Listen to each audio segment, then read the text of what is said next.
The President of India is the constitutional executive head. The real head of the government is the Prime Minister and his Council of Ministers.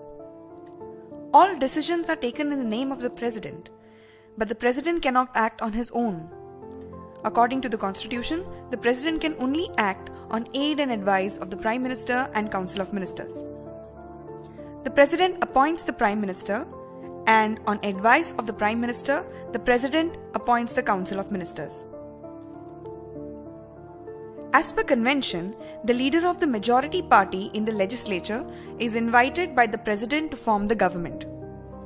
In case there is no single largest party, the leader of coalition is appointed as the Prime Minister.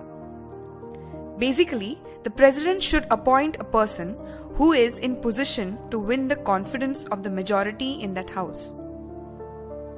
The Prime Minister enjoys a central position to the Council of Ministers. The Prime Minister and the Council of Ministers enjoy office during the pleasure of the President. Let's talk about the Council of Ministers. Council of Ministers has ministers of different ranks. These ranks are not specified in the Constitution but rather done informally following the English practice. There are three ranks of Council of Ministers: Cabinet Ministers, Ministers of State, and Deputy Ministers. Cabinet Ministers is an informal body of senior ministers who form the inner circle of the Council of Ministers. A Cabinet Minister leads a ministry. Ministers of State are an outer circle. Ministers of State are of two kinds.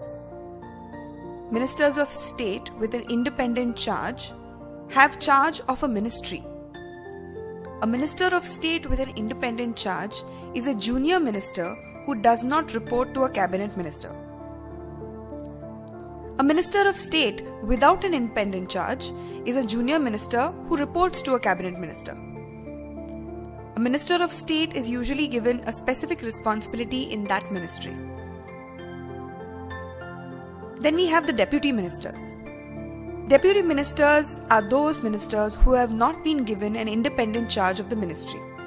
Deputy Ministers assist Ministers of State or Cabinet Ministers.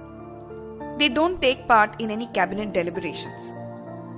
Council of Ministers hardly meets as a body. It is the Cabinet which meets as and when summoned by the Prime Minister. Cabinet Ministers attend cabinet meetings of their own right. Ministers of State only attend meetings on invitation. In order to limit the size of a ministry, the Constitution of India has been amended in 2004.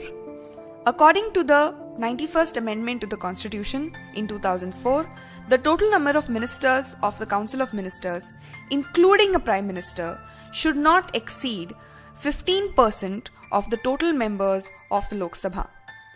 The same law applies to the state legislatures also.